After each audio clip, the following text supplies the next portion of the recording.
Green city భారతదేశంలోనే green సిటీగా పేరున్న బెంగళూరు తీవ్రమైన నీటి ఎద్దడిని ఎదుర్కొంటుంది. భారతదేశంలోనే సైంటిస్టులు ఎక్కువగా నివసించే నగరం, కేంద్రానికి సంబంధించిన దాదాపు 278 ప్రభుత్వ రంగ సంస్థలున్న ఏకైక నగరం బెంగళూరు. ఐటీ రంగం రాకముందే బెంగళూరుకు ఒక ప్రత్యేక స్థానం ఉంది. కేంద్ర ప్రభుత్వ రంగ సంస్థలన్నీ అక్కడే నెలకొని ఉన్నాయి. ఇక ఐటీ ఇండస్ట్రీ కూడా వచ్చిన తర్వాత భారతదేశంలోనే ఐటీ ఎక్స్పోర్ట్స్లో బెంగళూరు నగరం మొదటి స్థానంలో ఉంది.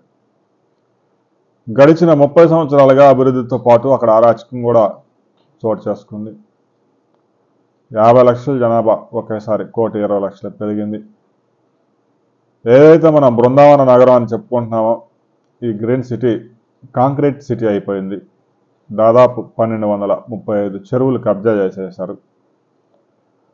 చెరువులు రక్షించడానికి చేసిన ఉద్యమం కూడా కొద్దిగా ఫలించిన చెరువుల్ని కబ్జా చేసిన పెత్తందారులు మాత్రం ఆ చెరువుల్ని ఖాళీ చేయలేదు. దాదాపు ప్రతి సంవత్సరం 110 సెంటీమీటర్ల వర్షపాతం నగరంలో నమోదవుతూ ఉన్నా అది భూమిలోకి ఇంకేందుకు తావు లేకుండా పోయింది. 30 సంవత్సరాల కిందట 2,363 హెక్టార్ల భూమి ల్యాండ్ నీరు ఇంకే అవకాశం ఉండగా నేడు అది 633 హెక్టార్లకు పడిపోయిందని ప్రొఫెసర్ రామచంద్రన్ తెలియజేశారు. ఇక చెరువులు లేకపోవడం వల్ల పడిన ప్రతి నీటి బొట్టు డ్రైనేజీల ద్వారా వెళ్ళిపోవడం వల్ల నగరంలో కనీసం భూగర్భ జలాలు పెరిగేందుకు కూడా అవకాశం లేకుండా పోయింది. చెరువులు ఎలాగూ కబ్జా చేశారు కాబట్టి చెరువులు కనిపించకుండా పోయాయి. ఇక నగరానికి నీటి సరఫరా చేసే ప్రాజెక్టులు కూడా కరువు కారణంగా నీరు లేకపోవడంతో ఇక బెంగళూరులో ఉన్న వేలాది మంది ఐటీ ఎంప్లాయీస్, సైంటిస్టులు అసలు స్నానం చేయకుండా మనిషి బతకడం ఎలా అనే దాని మీద పరిశోధన చేస్తూ ఉన్నారు. ఇప్పటికే 2 రోజులకి 3 రోజులకి ఒకసారి మాత్రమే స్నానం చేస్తూ ఉన్నారు.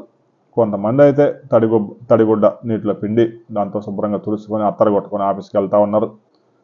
రాబోయే రోజుల్లో అసలు స్నానం చేయకుండా బతకడం సాధ్యమా కాదా అనే దాని మీద కూడా శాస్త్రవేత్తలు పరిశోధన చేస్తూ ఉన్నారు. బెంగళూరు నగరంలో ఇప్పటికే తినే ప్లేట్లు, స్టీల్ ప్లేట్లు అలాంటివి వాడకుండా ఈ ఏదైతే పేపర్ ప్లేట్లు ఉన్నాయో ఆ ప్లేట్లో తిని పడేస్తూ ఉన్నారు. అదైతే కడిగే పని ఉండదు. నీరు గనక అసలు దొరికే పరిస్థితి లేదు, కనీసం వాడుకోవడానికి కూడా లేదు, కడుక్కోవడానికి లేదు. చేయగలడానికి ఏమొచ్చింది? శివకుమారే, డిప్యూటీ సీఎం శివకుమార్ చెప్పాడు నా ఇంట్లో బోరు కూడా ఎండిపోయిందని. మరలా ఎన్నికలు వస్తున్నాయి కాబట్టి బెంగళూరులో నీటి సమస్య లేదంటున్నాడు. ఆయనకు లేకపోవచ్చు. డిప్యూటీ సీఎం కాబట్టి ఒక ఫోన్ చేయగానే ఒక ట్యాంకర్ వచ్చి గబాలను పోసిపోయింది. సామాన్యుడికైతే ఒక బిందె తీసుకొని నగరం అంతా తిరిగిన నీటి బొట్టు దొరికే అవకాశం కనిపించడం లేదు. అభివృద్ధి కావాలి, ఉద్యోగాలు కావాలి, పరిశ్రమలు కావాలి, కానీ చెరువులు కూడా కావాలి. ఎందుకంటే నీటి లేనిదే మనిషి మనుగడ లేదు. కేవలం గాలితో బతకడం కష్టం కాబట్టి నీరును కూడా కాపాడుకోండి. భూగర్భ జలాలు పెరిగేందుకు చెరువుల్ని రక్షించుకోండి. వర్షపు నీరు భూమిలోకి ఇంకేలా చేస్తే వేసవికాలంలో బోర్ల ద్వారా పైకి తోడుకొని వాడుకోవచ్చు. కేవలం ఒక 150 కిలోమీటర్ల నుంచి 200 కిలోమీటర్ల నుంచి ప్రాజెక్ట్ నుంచి పైప్ లైన్ వేసుకొచ్చి నగరం అంతా ఆ పైపులు వేసి ఒక 30,000 కోట్లు ఖర్చు పెట్టి ప్రతి ఇంటికి నల్ల నీరు ఇచ్చామని చెప్పడమే కానీ అసలు ఆ ప్రాజెక్టు ఎండిపోయినప్పుడు ఇలాంటి పరిస్థితి వస్తుంది. అందువల్ల భూగర్భంలో జలం ఇంకేలా చేయడం ప్రతి ఒక్క వ్యక్తి బాధ్యత. కేవలం సైంటిస్టులు, సాఫ్ట్వేర్ ఇంజనీర్లు నివసించే నగరంలో నీటి సమస్య రావడం అంటే రాజకీయ నాయకులు చేస్తున్న అరాచకాలు, నిర్మాణదారులు, కన్స్ట్రక్షన్స్, భూ కబ్జాదారులు వీరంతా చెరువులు మొత్తాన్ని శుభ్రంగా నాశనం చేస్తూ ఉంటే వారికి రాజకీయ పార్టీలు అండదండలు అందించడం, అసలు ఆ రాజకీయాల్లో అధికారంలో ఉన్నవారే ఇలాంటి కార్యక్రమాలు చేయడంతో నగరంలో నీరు లేకుండా పోయింది. నగరంలో 650 పెట్రోల్ బంకులు అయితే ఉన్నాయి. ఇక నీటి బంకులు కూడా ఏర్పాటు చేసే అవకాశం ఉంది.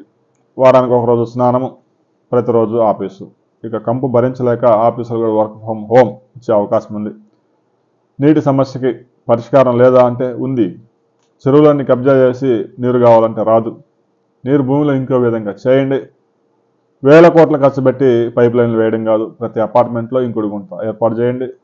ప్రతి వర్షపు చుక్కని భూమిలోకి ఇంకే విధంగా చేస్తే వేసవికాలంలో 3 నెలల పాటు భూగర్భ జలాలను ఉపయోగించుకొని బతకవచ్చు. ఆ తర్వాత వర్షాలు కురుస్తాయి, ప్రాజెక్టులకు నీళ్ళు వస్తాయి.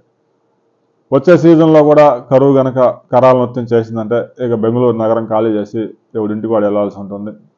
రాబోయే రోజులు భయానకంగా ఉంటాయా లేదా అనేది వాతావరణ శాఖని అడిగి మరో వీడియోలో చేద్దాం. వీడియో నచ్చితే లైక్ చేయండి, షేర్ చేయండి, సబ్స్క్రైబ్ చేసుకోండి.